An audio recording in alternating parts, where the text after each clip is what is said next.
સુરત માંગ ગૃહ રાજ્યમંત્રી હર્ષ સંઘવીએ કરુણા અભિયાન અંતર્ગત બર્ડ રેસ્ક્યુ સેન્ટરની મુલાકાત લીધી। પ્રયાસ જીવદયા સંસ્થાના બર્ડ રેસ્ક્યુ સેન્ટરની મુલાકાત લીધી। સંસ્થાની 10 જેટલી ટીમો દ્વારા બર્ડ રેસ્ક્યુની કામગીરી હાથ ધરવામાં આવી રહી છે।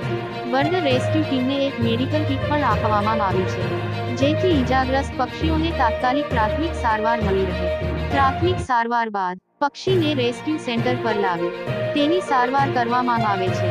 24 કલાક સુધી આ બર્ડ રેસ્ક્યુ સેન્ટર કાર્યરત રહેશે। જય હિન્દ, જય ભારત।